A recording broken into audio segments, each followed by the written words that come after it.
Çırpınıp da Şanova'ya çıkınca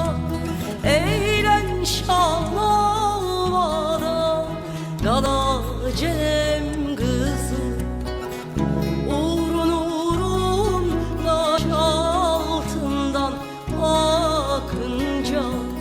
can